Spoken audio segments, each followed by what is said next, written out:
Radhe Radhe everyone. आज की class में हम बात करेंगे कि अदर एक्सपेंस का ऑडिट कैसे करते हैं।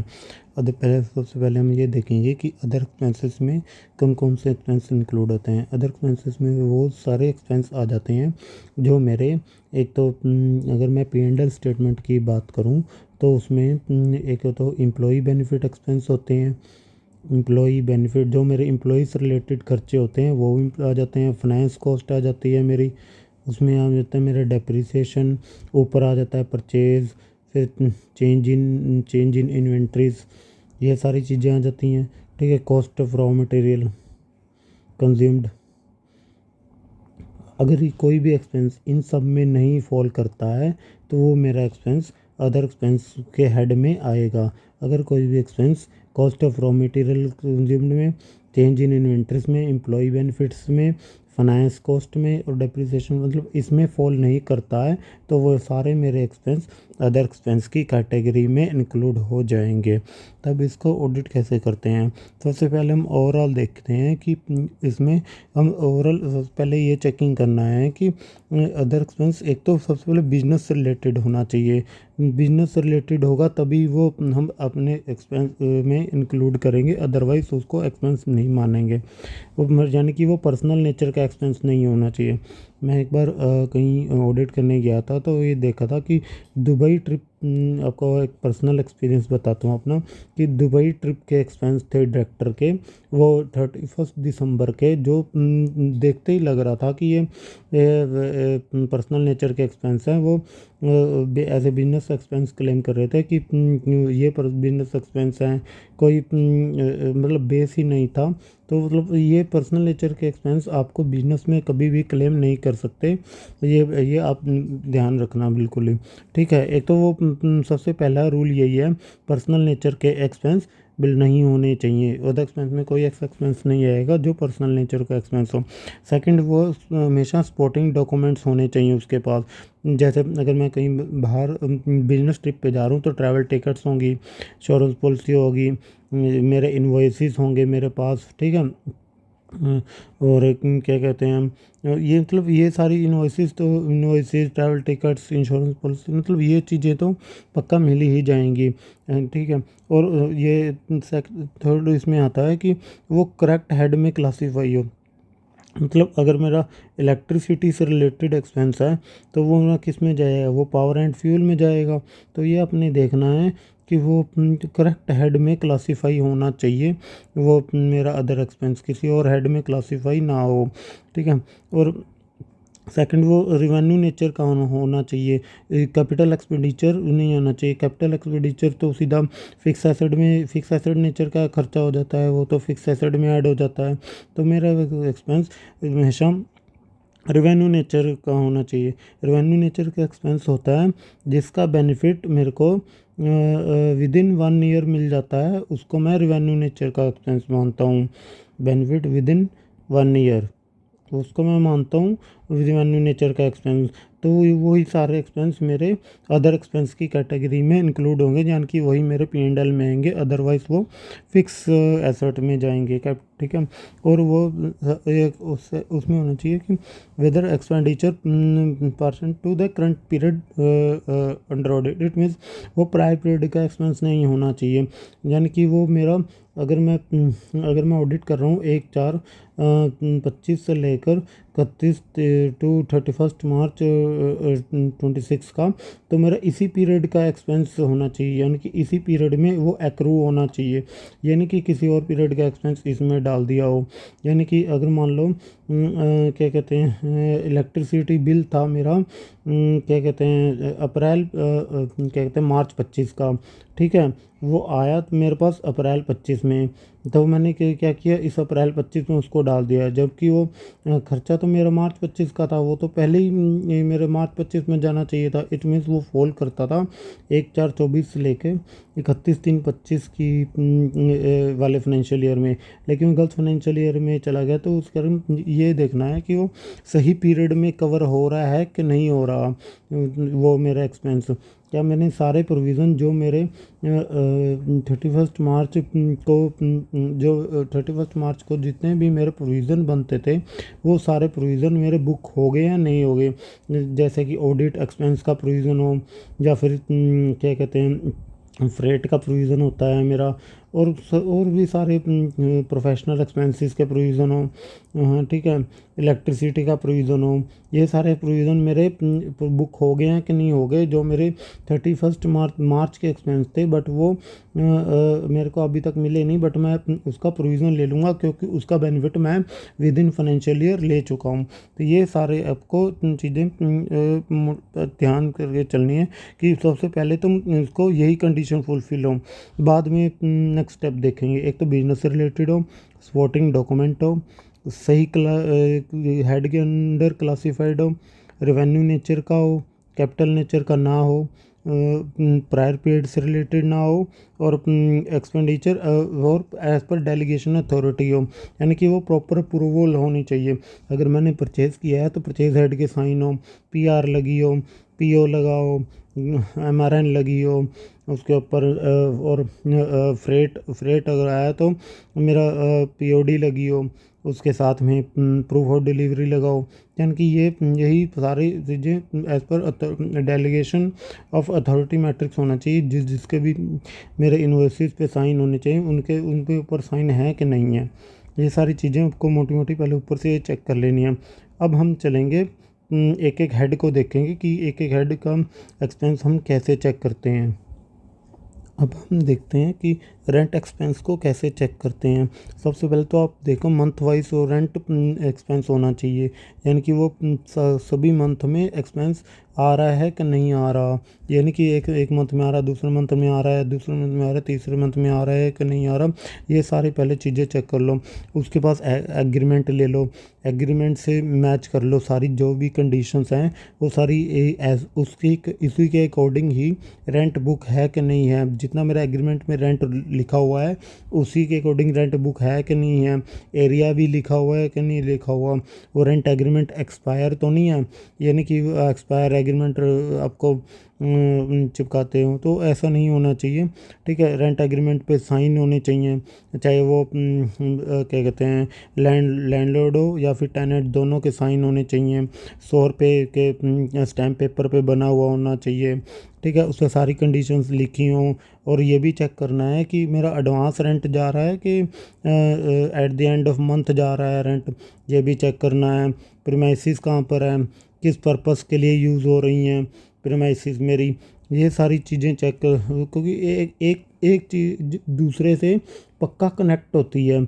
अगर मेरा रेंट है तो ऑब्वियसली बात है मेरा वहाँ पर मेरे गुड्स भी पड़े होंगे, तो गुड्स वहाँ पर कहाँ पड़े हैं, तो क्योंकि जब आप इन्वेंट्री का फिजिकल वेरिफिकेशन करने जाओगे तो ऑब्वियसली बात है रेंट दे रहे हो तो गोडाउन का रेंट दे रहे हो तो वहाँ गुड्स पड़े हैं, वहाँ का फिजिकल वेरिफिकेशन करवाओ। तो ये एक दूसरे से एक्सपेंसेस कनेक्टेड पक्का होते हैं, क्यों हो रहे हैं, उसका बेस क्या है, ये सारी चीज़ें। एक रेंट शेड्यूल बनवा लो, ये कौन सी प्रॉपर्टी रेंट पे है, ठीक है, प्रॉपर्टी की डिटेल क्या है, कितना रेंट जा रहा है, सिक्योरिटी कितनी दी हुई है मैंने, ठीक है, कौन सा पर्सन है, आरसीएम पे हो रहा है कि नहीं हो रहा, क्योंकि जब भी सामने वाला बंदा अनरजिस्टर्ड होता है और मैं रजिस्टर्ड हूँ, मैंने रेंट पे प्रॉपर्टी दे रखी है, तो मुझे जीएसटी लॉ के अकॉर्डिंग आरसीएम पे करना पड़ता है। ये बहुत इंपॉर्टेंट बात है जो कि लोग नहीं करते हैं। तो अब ये देखो आरसीएम पे हो रहा है कि नहीं हो रहा, ठीक है। और नेक्स्ट हम बात करेंगे पावर एंड फ्यूल की। पावर एंड फ्यूल में क्या क्या आता है, पावर एंड फ्यूल में सबसे मोटा एक्सपेंस जो होगा वो आपका इलेक्ट्रिसिटी का एक्सपेंस होगा। इलेक्ट्रिसिटी, जनरेटर, ठीक है, और फ्यूल एक्सपेंसेस, ये मेरे एक्सपेंसेस पावर एंड फ्यूल में आते हैं। सबसे पहले इसकी मंथ वाइज समरी ले लो, क्योंकि मंथ वाइज समरी लेके फरवरी की अप्रैल टू मार्च मेरा कितने का बिल आया, उसमें मेरा फिक्स पोर्शन कितना था और वेरिएबल पोर्शन कितना था, ये दोनों अलग अलग कर लो, क्योंकि फिक्स पोर्शन तो हमेशा से मेरा सेम ही रहेगा। वेरिएबल पोर्शन मेरा जो चेंज होगा उस वेरिएबल पोर्शन से डिवाइड करो production of number of unit से, कि मेरा कितनी नंबर ऑफ़ यूनिट्स प्रोडक्शन हुई है, तो मेरा मेरा इलेक्ट्रिसिटी बिल कितना आया है, इसका पर यूनिट कितना मेरा एक्सपेंस आ रहा है, क्या कोई अनयूजुअल सा चेंज तो नहीं आ रहा। यानी कि अगर मेरा मान लो 50 पैसे पर यूनिट का, पर प्रोडक्शन यूनिट का मेरा खर्चा आ रहा था, नेक्स्ट मंथ मैं देखता हूँ वो 1 रुपये हो जाता है। ऐसा क्यों हुआ एकदम से, यानी कि ऐसा क्यों हो रहा है एकदम से, कहीं मेरे रेट तो नहीं बढ़ गए। रेट क्या थे यूनिट्स के, ठीक है। और मैंने मार्च के प्रोविज़न, जब मैं अप्रैल में आऊँगा, यानी कि अगर मैं मार्च 26 की बात करूँ तो मार्च 26 का मेरा इनवॉइस आएगा, वो तो अप्रैल में आएगा मेरे पास। तो अब मैं पहले ही क्या करूँगा, अपने यूनिट कंज्यूम्ड के बेसिक पर फिक्स, जो मेरा फिक्स खर्चा है प्लस मैं unit consumed into rate per unit का पहले ही प्रोविज़न बुक कर लूँगा। तो ये प्रोविज़न बुक हुआ है कि नहीं हुआ, ये भी ध्यान रखना है आपने। कहीं डायरेक्टर के पर्सनल एक्सपेंस के बिल तो नहीं बुक हो रहे अपनी कंपनी में, मंथ ऑन मंथ कितना आ रहा है, ये मैं आपको यही बता रहा था सारा। ये देखो, ये सारी चीज़ें चेक करके चलनी होती है पावर एंड फ्यूल में। अगर आपको वीडियो अब तक थोड़ी सी पसंद आ रही है तो please like, subscribe and share this video. Next हम इसमें बात करेंगे इंश्योरेंस एक्सपेंस की। इंश्योरेंस एक्सपेंस मेरे हो सकते हैं, मेरे स्टॉक से रिलेटेड एक्सपेंस, स्टॉक का इंश्योरेंस हो सकता है, मेरे बिल्डिंग का इंश्योरेंस हो सकता है, ठीक है, मेरी प्लांट एंड मशीनरी का इंश्योरेंस हो सकता है, मेरे क्या कहते हैं, और मेरे एम्प्लॉई का इंश्योरेंस हो सकता है एम्प्लॉई का इंश्योरेंस लिया हो। सबसे पहले ये देखो कि कितने का इंश्योरेंस, एक तो इसमें पहले एक तो प्रीपेड एक्सपेंस आ जाएगा। प्रीपेड एक्सपेंस की कैलकुलेशन सही हुई है कि नहीं हुई, एक शेड्यूल ले लो प्रॉपर, कौन सी मेरा इंश्योरेंस पॉलिसी नंबर क्या था, डेट क्या थी, कब से कब तक एक्सपायर कब होगी वो, ठीक है वो, और उसमें मेरा कितने का प्रीमियम गया था, और मेरा क्या था कवर कितने का था। कवर मेरा चाहे वो स्टॉक से रिलेटेड हो, चाहे मेरा प्लांट एंड मशीनरी से रिलेटेड हो, और चाहे वो मेरा बिल्डिंग से रिलेटेड हो। अब ये देखो कि क्या मेरा स्टॉक प्रॉपर कवर है कि नहीं। अगर मैं 10 करोड़ का स्टॉक अपनी ऑर्गेनाइजेशन में रखता हूँ तो मेरा 10 करोड़ का प्रीमियम कवर भी है कि नहीं है। यानी कि 10 करोड़ का स्टॉक मैं रखता हूँ, कवर मैंने ले रखा है 2 करोड़ का, मान लो कल को स्टॉक को आग लग जाती है, कुछ भी हो जाता है, तो मेरे तो 10 करोड़ मिट्टी स्वाहा हो जाएंगे, लेकिन मिलने मेरे को 2 करोड़ लिए, तो बहुत बड़ा रिस्क है। और प्लांट एंड मशीनरी की देखो उतने की वैल्यू है कि नहीं। प्लांट एंड मशीनरी के ना हमेशा एक चीज़ चेक करके चलना, हमेशा ग्रोथ का इंश्योरेंस करवाना, ये कभी भी नेट वैल्यू का इंश्योरेंस मत करवाना, क्योंकि आपको जब भी इंश्योरेंस पैसे लेने होंगे तो आपको तो रिप्लेसेबल वैल्यू चाहिए होगी। रिप्लेसेबल वैल्यू कि अगर मैं आज मार्केट में सेम मशीन लेने जाऊं तो मेरे को कितने की पड़ेगी, तो ऑब्वियसली बात है वो तो ग्रोस वैल्यू से आएगी। तो आप हमेशा ग्रोस वैल्यू ही देना जब भी इंश्योरेंस करवाने जाओगे, ठीक है। और जो एम्प्लॉयज़ का इंश्योरेंस है उसके ऊपर जीएसटी भी नहीं मिलता। तो आप ये देखो कि एम्प्लॉयज़ के इंश्योरेंस के ऊपर जीएसटी तो नहीं ले लिया उन्होंने। तो जीएसटी और एम्प्लॉयज़ का इंश्योरेंस में कहीं हम एम्प्लॉय से पैसा रीइंबर्स तो नहीं कर रहे, वो फिर इंश्योरेंस एक्सपेंस मेरा क्रेडिट हो जाएगा। तो इसमें ये सारी चीज़ें चेक करके चलनी होती है, ठीक है। यही मैं आपको यहाँ बता रहा था, ये देखो यही सारी चीज़ें। नेक्स्ट इसमें आता है audit of legal and professional expenses. Legal and professional expenses means कि मेरे सबसे पहले आपने क्या करना है, मंथ ऑन मंथ एक समरी ले लेनी है कि मैं एक मेरा लीगल एंड कौन कंसल्टेंट है मेरा, ठीक है।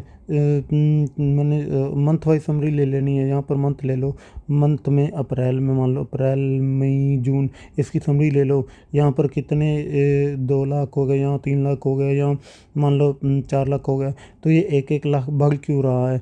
तो ठीक है, और कौन कौन कंसल्टेंट हैं, ठीक है, कंसल्टेंट का नेम ले लो सबका, XYZ, ये क्या करता है। अब सबसे पहले इसका वर्क क्या है, ये उससे लिखवा लो, क्योंकि आपको जैसे जैसे आपके पत्ते खुलते जाएंगे आपको पता चलता जाएगा। मान लो किसी ने कोई एडवोकेट हायर किया हुआ है, तो इसका मतलब लीगल केसेस चल रहे होंगे कंपनी पे। अब लीगल केसेस चल रहे होंगे तो सिंपल सी बात है, क्या आएगा, कंटीजेंट लायबिलिटी आ जाएगी मेरी। तो आप बताओ कि ये आपके ऊपर तो लीगल केसेस चल रहे हैं, क्यों ना मैं कंटीजेंट लायबिलिटी भी बुक करूँ। करूँ, तो वो एडवोकेट को पैसे जा रहे हैं, एडवोकेट को पैसे किस किस के जा रहे हैं, फिर ये सारी चीज़ें एक दूसरे से कनेक्टेड होती हैं। तो कनेक्ट होकर अपना दिमाग लगाना स्टार्ट करो। और एडवोकेट की फ़ीस पे मैं आरसीएम पे कर रहा हूँ कि नहीं कर रहा, वो मेरा कंसल्टेंट जो मैंने हायर किया हुआ है वो मेरे को किस नेचर की सर्विस दे रहा है। अगर कोई चार्टर्ड अकाउंटेंट है तो वो ऑब्वियस बात है कंसल्टेंसी की सर्विस दे रहा होगा। और वो क्या करता है, क्या मेरा ऑडिट करता है, वो क्या और किस चीज़ के पैसे दे रहा हूँ मैं उसे, क्या कोई एग्रीमेंट ड्राफ्ट करवाया था मैंने किसी एडवोकेट से, या फिर कोई भी मतलब ऐसे ही नेचर एक्सपेंस चेक कर लो कि क्या करता है वो, क्या उसके प्रोविज़न बुक हो गए हैं कि नहीं हो गए। अगर मार्च के प्रोविज़न थे तुम, क्योंकि सर्विस मैंने मार्च में ले ली, उसके बिल अप्रैल में आएंगे, तो क्या मैंने प्रोविज़निंग बुक मार्च में कर लिया कि नहीं कर रहे। तो ये, और हाँ, सबसे बड़ा इसमें होता है नॉन रिकरिंग एक्सपेंस चेक करो, यानी कि जो मेरे एक्सपेंस एक ही बार आए हैं साल में, ये क्यों हुए थे, इसका नेचर क्या था, किसने करवाए थे, किसकी अप्रूवल थी। तो ये सारी चीज़ें चेक करके चलनी होती है। ये बहुत ही बड़ा एक हेड होता है जिसको बिग फोर अच्छे तरीके से देखती है, क्योंकि इसी में बहुत पैसा इन्वॉल्व होता है लीगल एंड प्रोफेशनल में, कि कंसल्टेंट इतनी इतनी फीस चार्ज करके ले जाते हैं। ठीक है। और नेक्स्ट इसमें आता है travel repair maintenance printing station. ये छोटे छोटे खर्चे होते हैं जो उसमें आते हैं। ट्रैवल में सबसे पहले चेक करो कि किस टाइप का ट्रैवल एक्सपेंस है, कौन जाता है टूर पे, वो किस ने पर्पस के लिए जाता है। ठीक है। और सबसे बड़ा है एक रिपेयर एंड मेंटेनेंस में ये जरूर चेक करो रिपेयर मेंटेनेंस का क्या करना है आपने। रिपेयर एंड मेंटेनेंस में लार्ज टू स्मॉल का वो एक सॉर्टिंग कर लो एक्सेल में। जब वो सॉर्टिंग करोगे आपको लगेगा कि मान लो 10 लाख का एक रिपेयर मेंटेनेंस का बिल है, क्या ये या 9 लाख का एक और है, मान लो 5 लाख का एक और है, बाकी सारे 22,000, कोई 20,000, कोई 30,000, ये तो चलो रिपेयर मेंटेनेंस के हो सकते हैं। लेकिन ये तीन बिल ध्यान से चेक करो, क्या ये कैपिटलाइज तो नहीं होने थे बिल, कहीं ऐसा तो नहीं था ये कैपिटलाइज होने थे, इन्होंने रिपेयर मेंटेनेंस में डाल दिए हों। ये बहुत ही बड़ा पॉइंट उठ जाता है, क्योंकि उससे प्रॉफिट भी बढ़ जाएगा और मेरा एफएआर भी चेंज हो जाएगा। तो ये चीज़ें बहुत ध्यान से चेक करनी होती हैं अपने रिपेयर मेंटेनेंस के लेजर में। ठीक है। एक समरी प्रिपेयर कर लो मंथ ऑन मंथ की, इन मंथ ऑन मंथ क्या आ रहा है। ठीक है। सेल का परसेंटेज लगा लो, कि एनालिटिकल प्रोसीजर में तो सेल का परसेंटेज लगा लो कि कितना परसेंट का खर्चा आ रहा है पर मंथ का मेरा सेल का। तो ये मतलब रीज़नेबल होना चाहिए, इतना नहीं एक ही बार में बढ़ जाए, कोई अनयूजुअल सी एंट्री नहीं होनी चाहिए उसमें। ठीक है। और प्रॉपर अप्रूवल होनी चाहिए, ये है कि नहीं है। तो आप ये चीज़ें चेक करके चलनी होती हैं उसमें, पूरे रिपेयर मेंटेनेंस और प्रिंटिंग स्टेशन में मंथ ऑन मंथ खर्चा चेक करना होता है। और रिपेयर मेंटेनेंस में तो मैंने आपको बताया, ये सॉर्टिंग करके लार्ज टू स्मॉल में ये चेक करो कि कैपिटलाइज तो नहीं होना था कहीं खर्चा, कहीं कैपिटलाइज ना किया हो। नेक्स्ट इसमें आता है कमीशन ये चेक करो पहले सेल कितनी हुई है। अगर मैं सेल का परसेंटेज का कमीशन दे रहा हूँ तो मेरे पर मंथ की आपने सेल ले लेनी है। मन की अप्रैल में कितनी सेल हुई थी, ठीक है, मई में कितनी सेल हुई थी, जून में कितनी सेल हुई थी, कितने परसेंट मेरी कमीशन गई है। वो जो रेट उसमें लिखा हुआ है उसी रेट पे कमीशन जा रही है कि नहीं जा रही, वो एग्रीमेंट साइंड भी है कि नहीं है प्रॉपर। ठीक है। और मैंने टीडीएस भी काट लिया है कि नहीं काट लिया अंडर सेक्शन 194H में। तो ये सारी चीज़ें चेक करो। और जो परचेज़ के ऊपर कमीशन मैं पे करूँगा वो मेरी परचेज़ कॉस्ट का पार्ट बनेगी, ना कि अदर एक्सपेंस में आएगी। टीडीएस कंप्लाइंसिंग मैंने आपको बता दिया, 194H में कमीशन चेक करो। ये सारी चीज़ें आपको चेक करके चलनी होती हैं। उसमें एनालिटिकल प्रोसीजर परफॉर्म कर लो, कितने परसेंट कमीशन पे हुई है और एज पर एग्रीमेंट भी हुई है कि नहीं हुई। नेक्स्ट इसमें आता है ऑडिटर रेम्यूनरेशन। ऑडिट रेम्युनरेशन में मेरी कंप्लेक्स में ये भी हो सकता है कि मेरी ऑडिट फीस आ जाए। ठीक है। हो सकता है मेरे टैक्सेशन मैटर की सोर्सेज आ जाए, ऑडिट रिलेटेड जीएसटी की कंसल्टेंसी में ले रहा हूँ, या कोई ट्रांसफ़र प्राइसिंग का सर्विसेज ले रहा हूँ, लीगल रेगुलेटरी कोई कंपनी लॉ मैटर की सर्विसेज ले रहा हूँ। तो ठीक है। अब सबसे पहले ये चेक करना है कि मेरा ऑडिट ईएल क्या है। सबसे पहले आपने एंगेजमेंट लेटर ले लेना है, एंगेजमेंट लेटर में कितनी फ़ीस लिखी हुई है। ठीक है। और उसके अकॉर्डिंग फ़ीस प्रोविज़न बुक हुई है कि नहीं हुई है, नहीं तो और ठीक है फिर और ये चेक करना है कि मेरा प्रोविज़न पे टीडीएस भी प्रॉपर कट गया है कि नहीं कट गया, ठीक है। और ये सारी चीज़ें अपने चेक करके चलनी है, ठीक है। वैसे ऑडिटर अपने प्रोविज़न पे गलती तो नहीं करेगा कभी भी, लेकिन फिर भी आपको ये चीज़ें चेक करके चलनी होती हैं।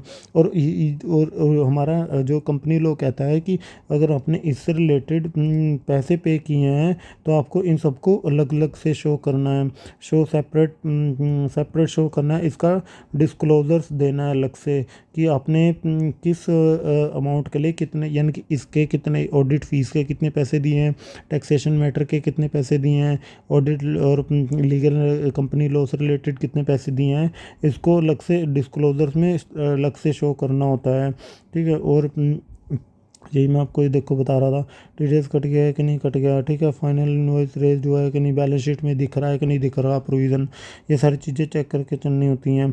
और नेक्स्ट इसमें आता है audit, advertisement and sale promotion. Advertisement sale promotion simple सी बात है, आपने क्या कहते हैं सेल का पहले तो स्पॉटिंग इन्वॉइसेस देख लो, जो मेरे लेजर में बैलेंसेस आ रहे हैं, जो मेरे लेजर आ रहा है उसमें जो अमाउंट्स आ रही हैं वो प्रॉपर इन्वॉइसेस हैं कि नहीं है, एग्रीमेंट्स एज पर एग्रीमेंट है कि नहीं है, और सपोर्टिंग डॉक्यूमेंट्स है कि नहीं है। जैसे ना अगर मैं अपनी टीवी और टीवी पर ऐड चलाता हूँ तो मुझे क्या करता है कि एक बार्क की रिपोर्ट आती है, ब्रॉडकास्टिंग की रिपोर्ट आती है। वो क्या करता है कि क्या कहते हैं अपनी अगर मैंने वो ना हर टाइम पे कब वीडियो चलाई उसने उसी से चार्ज करेगा। यानी कि अगर मेरा रात को 8 बजे 9 बजे प्राइम टाइम होता है, ठीक है, तो मान लो प्राइम टाइम होता है 9 बजे, तो जब 9 बजे वो क्या कहते हैं वीडियो चलाएगा तो उस पर हाइयर चार्ज लेगा, ठीक है। हाइयर चार्ज पर 10 सेकंड का जो भी उसने रेट लिखा होगा। अगर यही मेरा दोपहर के 2 बजे वीडियो चलाएगा तो इसमें चार्जेस लो होंगे। क्यों? क्योंकि ये प्राइम टाइम नहीं है, यहाँ पर लोग कम टीवी देख रहे होते हैं। तो ये देखो कि एज़ पर एग्रीमेंट जिसने रेट मेरे डिफाइन है उसी रेट पे लिया हुआ है कि नहीं लिया हुआ, और किस रेट पे किस टाइम पे कितना उसने चार्ज किया हुआ है, पर बन की प्राइम टाइम पे कितना चार्ज किया हुआ, और अदर जब दोपहर को ऐड चलाई तो तब कितना ऐड चलाया हुआ है, 194C में टीडीएस काटा हुआ है कि नहीं काटा हुआ, ठीक है। और करेक्ट अकाउंटिंग पीरियड में है कि नहीं है जो मेरी एडवर्टाइजमेंट है। ये नहीं कि एडवर्टाइजिंग का बेनिफिट मेरे को कह दे कि एडवर्टाइजिंग का बेनिफिट तो मेरे को 10 साल मिलेगा, तो ऐसा नहीं होता। यानी कि मैं तो उसको 10 से डिवाइड करके खर्चा बुक करूँगा, ऐसा नहीं होता। इंडिया ऐसा नहीं करता, हमेशा आपको जिस पीरियड में खर्चा किया उसी पीरियड में सारा बुक करना होता है। ये मैं बाहर की रिपोर्ट आपको समझा रहा था, ठीक है। यही सारी चीज़ें आपको चेक करनी होती हैं, एग्रीमेंट है कि हैं, इन्वॉइसेस है कि नहीं है, बार्क की रिपोर्ट ले लेनी है, और एडवर्टाइजिंग किस पर्पस के लिए की थी ये ले लेनी है आपको। नेक्स्ट इसमें आता है job work charges. Job work charges में सिंपल सी बात है कि आप ये चेक करो कि पैसों से पहले तो क्यों जॉब वर्क करवा रहे हैं, किस पर्पज़ के लिए जॉब वर्क हो रहा है। अगर मेरा और उसके लिए क्या कहते हैं टीडी, और जो भी मेरा बिल्स आ रहे हैं उस पर टीडीएस कट रहा है कि नहीं कट रहा, अंडर सेक्शन 1 और 2 as provision. If the job work is not registered ensure principal declare additional place of business. मेरा जीएसटी सर्टिफिकेट में दिखाया हुआ है कि नहीं दिखाया हुआ। अगर सामने वाला जो वर्क जिसमें मैं जो वर्क करवा रहा हूँ वो रजिस्टर्ड नहीं है तो मुझे अपने जीएसटी सर्टिफिकेट में उसको एडिशनल प्लेस दिखाना पड़ेगा। इंश्योर इनपुट, और हाँ इनपुट जो मेरा कैपिटल, और जीएसटी के प्रोविज़न ये भी कहते हैं कि कैपिटल जो भी मेरा इनपुट होगा वो विद इन 1 ईयर, और capital good with in 2 year वापस आ जाना चाहिए। ये वापस आए हैं कि नहीं आए, ITC 04 फाइल किया हुआ है कि नहीं किया हुआ, टर्नओवर 5 अगर मेरा 5 करोड़ से ऊपर है तो मेरे को एनुअल फाइलिंग करनी है, अगर 5 करोड़ से कम है तो एनुअल, अगर 5 करोड़ से ज़्यादा है तो मेरे को हाफ ईयरली फाइलिंग करनी है। इसका ITC 04 फाइल किया हुआ है कि नहीं किया हुआ, जो मेरी डिटेल ITC 04 में गई है क्या वो मेरी बुक्स में आ रही है कि नहीं आ रही। ये नहीं कि बुक्स कुछ और आ रही हैं, ITC कुछ और कह रहा है। तो ये सारी चीज़ें आपको मैच करके चलनी होती हैं। इन्वॉइसेस क्या किस रेट पे मेरा क्या कहते हैं बिल काट रहा है वो जो वर्कर मेरा, क्या जो वर्कर कोई और सामान भी यूज़ कर रहा है, मतलब अपनी तरफ से सामान भी लगा रहा है, अपनी तरफ से सामान लगा रहा है तो उसका बिल किसको कर रहा है फिर उसका, ये भी चेक करो। डिलीवरी चालान सारे हैं कि नहीं है, ये भी सारी चीज़ें चेक करो। ये सारी चीज़ें आपको चेक करके चलने होते हैं। नेक्स्ट हम इसमें देखेंगे कि जो मेरा फ्रेट का खर्चा होता है, फ्रेट का एक मेजर एक्सपेंस होता है किसी भी मैन्युफैक्चरिंग कंपनी में, अगर वो गुड्स बना रही है तो वो सारी चीज़ें कैसे वेरीफाई करते हैं। सबसे पहले आपने एग्रीमेंट ले लेना है। जो मेरे इन्वॉइसेस आए हैं वो एज़ पर एग्रीमेंट है कि नहीं है, क्या वो एग्रीमेंट में जो रेट लिखा हुआ है, रेट क्या वो, चाहे वो पर टन का रेट हो चाहे वो पर किलोमीटर का रेट हो, वो उसी हिसाब से रेट लगाए हुए कि नहीं लगाए हुए। ठीक है, वो चीज़ें आपको वेरीफाई करनी है। और जब भी बिल आए साथ में पीओडी पर पक्का लगी हो, तो पीओडी लगी हुई है कि नहीं लगी हुई। और जब भी मेरा पीओडी आएगा उसमें इनवॉइस नंबर लिखा होगा, ये इनवॉइस मेरा सेल रजिस्टर से आ रहा है कि नहीं आ रहा, क्या मेरे ही गुड्स गए थे कि नहीं गए थे, कि किसी और के गुड्स गए थे। ये भी चीज़ें इससे वेरीफाई हो जाएंगी। डेस्टिनेशन क्या थी, वेट क्या था, ये वेट वहाँ से वेरीफाई होगा। अगर मेरा पर टन रेट है तो मेरा मान लो 100 टन और मेरी 18 टन की गाड़ी है, तो ठीक है मेरा माल गया था 16 टन, तो 16 टन मान लो मेरा रेट है 1000 रुपये पर टन, तो मेरा क्या कहते हैं 16 हज़ार रुपये हो जाएगा। तो ये 16 हज़ार से ऊपर तो नहीं बिल आ रहा, ये इससे वेरीफाई हो जाएगा आपका ये सारी चीज़ें। तो ये सारी चीज़ें आपको यूनिवर्सिटी से वेरीफाई कर एनालिटिकल प्रोसीजर भी परफॉर्म करना है। एनालिटिकल प्रोसीजर कैसे परफॉर्म करना है, एक सेल रजिस्टर ले लो, उसमें जो सेल रजिस्टर में लिखो कि पर मेरा किस इनवॉइस के अगेंस्ट कितना फ्रेट आया। ये बिग फोर की टीम आपसे पक्का ये एक्सरसाइज करवाएगी कि मैं आप मेरे को सेल रजिस्टर में हर एक सेल बिल के आगे लिख के दइए आपका कितनी फ्रेट का खर्चा आया था। ये आपको सारी चीज़ें ये बिग फोर करवाएगी, तो आपको पहले ही लिख के दे रहनी है। भाई इसका सिंपल सी बात है। आप मोस्ट इम्पोर्टेंट जो इसमें वर्क आता है वो प्रोविज़न बुकिंग का आता है। प्रोविज़न कैसे बुक किया जाए, क्योंकि हमें तो पता ही नहीं कि मैं मान लो अगर ये हमें पता हो, सेल का तो पता है मुझे कि सेल रजिस्टर कितनी मार्च में मेरी सेल हुई है, उस सेल से रिलेटेड जो फ्रेट का एक्सपेंस है उसके बिल मेरे आने वाले हैं अप्रैल में। तो अप्रैल में आएंगे तो मेरे को पता नहीं कितने का बिल आ रहा है। या फिर अगर मेरे को पता लग सकता है कि मेरा रेट पर किलोमीटर पता हो, मेरे को रेट पर टन पता हो, कितने टन की गाड़ी गई है, मैं अपने इन्वॉइस से वेट निकाल लूँगा, वेट निकाल के इनटू मल्टीप्लाई कर दूँगा। अब अगर मान लो ये भी नहीं है तो आप क्या करिए, डिस्पैच की टीम होती है उसको बोलिए कि आप ऐसा करिए कि एट द टाइम ऑफ जब भी गाड़ी बुक करते हैं तो आप मेरा एक्सेल बना के रखिए कि किस इनवॉइस के अगेंस्ट कितने की गाड़ी बुक की थी, और मेरा एक्चुअल में एक्सपेंस कितना आया और उसका डिफरेंस क्या है। इसका जवाब आपको डिस्पैच मैनेजर भी देगा और आपका ट्रांसपोर्टर भी देगा। ये आपको जो जो चीज़ें डिफरेंस बनवा के रखनी है अपने डिस्पैच मैनेजर से, कि उसको मेरे को एक्सेल बना के रख कि किस इनवॉइस के अगेंस्ट कितने की अमाउंट बुक हुई थी, कितने की तूने गाड़ी बुक की थी और कितने का एक्चुअल में उसका बिल देख लेना कितने का आया, और डिफरेंस निकाल के अपने मैनेजमेंट से अपने डिस्पैच मैनेजर से क्वेश्चन पूछो। ये बहुत बहुत इंपॉर्टेंट पॉइंट बन जाता है किसी मैन्युफैक्चरिंग कंसर्न में। नेक्स्ट इसमें देखना है जीएसटी ट्रीटमेंट, सभी के ऊपर जीएसटी पे हो गया कि नहीं हो गया, टीडीएस डिडक्ट हो गया कि नहीं, आपको बता रहा था। कस्टमर एड्रेस, हाँ जो मेरा क्या क्या पीओडी आएगी उसके ऊपर कस्टमर एड्रेस भी मेरा लिखा होगा, वो कस्टमर एड्रेस लिखा हुआ है कि नहीं लिखा हुआ, एवरेज पर टन क्या आ रहा है, ये सारी चीज़ें आपको चेक करनी होती है। रिपेयर मेंटेनेंस का मैंने ऊपर ही बता दिया आपको।